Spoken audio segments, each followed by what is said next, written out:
Assalamualaikum warahmatullahi wabarakatuh. Saya Kusmayanti, kelas A2 Manajemen dengan NIM 4103-3402-1817072. Di sini saya akan sedikit membahas mengenai manajemen risiko keuangan. Ya, langsung saja. Tujuan utama dari manajemen risiko keuangan adalah untuk meminimalkan potensi kerugian yang timbul dari perubahan yang tak terduga dalam harga mata uang, kredit, komoditas, dan ekuitas. Resiko volatilitas harga yang dihadapi ini disebut resiko pasar. Nah, terdapat beberapa bentuk risiko pasar, yaitu resiko yang pertama yaitu resiko likuiditas. Resiko ini merupakan risiko yang timbul karena tidak semua produk manajemen risiko keuangan dapat diperdagangkan secara bebas. Pasar yang tidak likuid ini misalnya yaitu seperti real estate dan saham dengan kapitalisasi yang sangat kecil. Nah, kemudian kedua yaitu diskontinuitas pasar.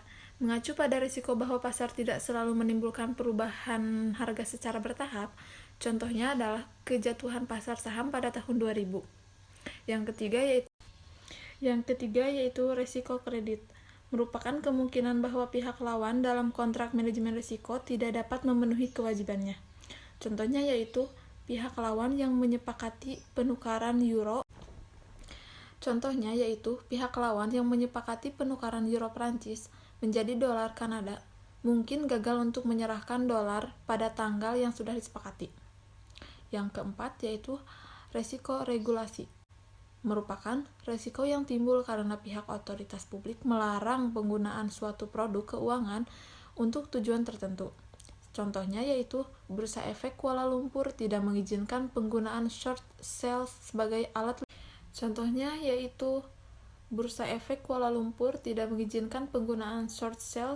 alat lindung nilai terhadap penurunan harga ekuitas. Yang kelima yaitu risiko pajak. Merupakan risiko bahwa transaksi lindung nilai tertentu tidak dapat memperoleh perlakuan pajak yang diinginkan.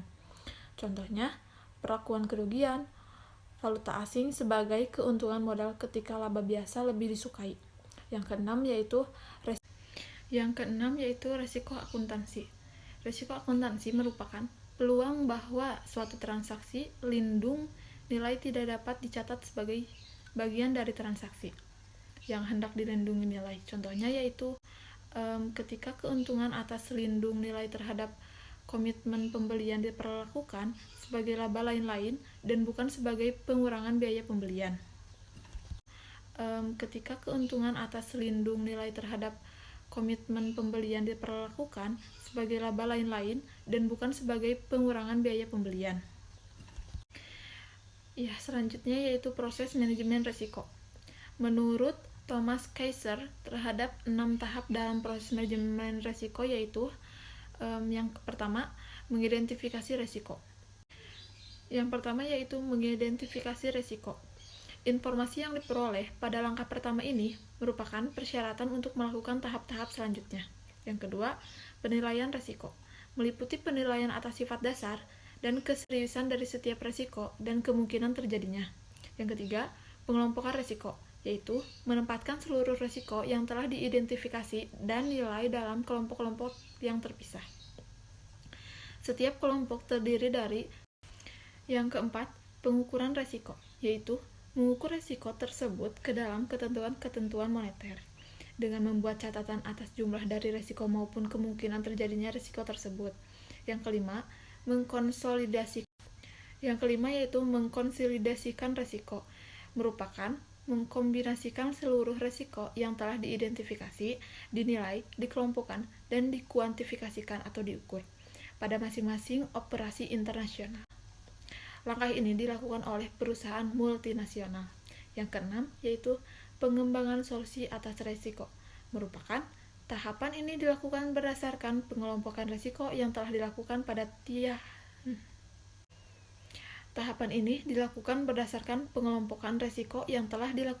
tahap ketiga.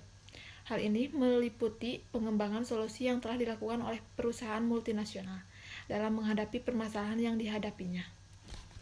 Yang selanjutnya yaitu alasan mengelola risiko keuangan. Pertumbuhan jasa manajemen risiko yang cepat menunjukkan bahwa manajemen dapat meningkatkan nilai perusahaan dengan mengendalikan risiko keuangan. Oleh karena itu, manajer keuangan mampu mengidentifikasikan dan mengelola risiko pasar yang dihadapi secara efektif. Jika nilai perusahaan mencapai nilai kini, arus kas masa depannya, manajemen potensi risiko yang aktif dapat dibenarkan dengan beberapa alasan sebagai berikut. Yang pertama, manajemen exposure membantu dalam menstabilkan ekspektasi arus kas perusahaan. Yang kedua, manajemen exposure yang aktif memungkinkan perusahaan untuk berkonsentrasi pada risiko bisnisnya yang utama. Dengan demikian, suatu perusahaan manufaktur dapat melakukan lindung nilai risiko suku bunga dan mata uang dan berkonsentrasi pada produksi dan pemasarannya. Yang ketiga, melalui manajemen exposure juga akan memberikan manfaat bagi para pemberi pinjaman, karyawan, dan pelanggan. Yang keempat, produk derivatif juga memungkinkan dana pensiun yang dikelola oleh pemberi kerja memperoleh imbalan yang lebih tinggi dengan memberi kesempatan untuk berinvestasi dalam instrumen tertentu tanpa harus membeli atau menjual instrumen tersebut secara nyata. Ya, kita lanjut ke pembahasan berikutnya, yaitu peranan akuntansi. Peranan akuntan manajemen dalam proses risiko keuangan yaitu 1. Membantu mengidentifikasi exposure pasar. Yang kedua yaitu mengkuantifikasi keseimbangan yang terkait dengan strategi respon risiko alternatif. Yang ketiga, mengukur potensi yang dihadapi perusahaan terhadap risiko tertentu. Yang keempat yaitu mencatat produk lindung nilai tertentu. Yang kelima, mengevaluasi efektivitas program nilai lindung. Selanjutnya yaitu manajemen risiko di dunia dengan kurs mengambang. Risiko kurs valuta asing adalah satu bentuk risiko yang paling umum yang akan dihadapi oleh perusahaan multinasional.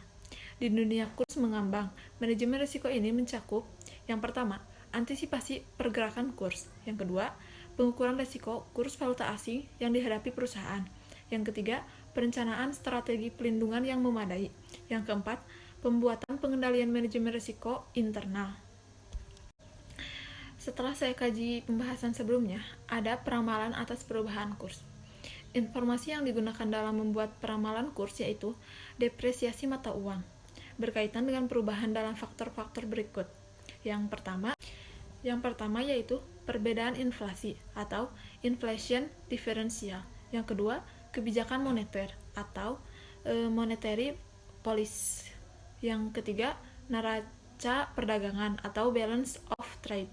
Yang keempat, neraca pembayaran atau balance of payment. Yang kelima, cadangan moneter dan kapasitas uang luar negeri atau international monetary reserves and debt capacity. Yang selanjutnya yaitu anggaran nasional atau national budget. Yang ketujuh yaitu kurs forward. Yang kedelapan, kurs tidak resmi atau unofficial rates. Yang kesembilan, perilaku mata uang terkait atau behavior of related currencies.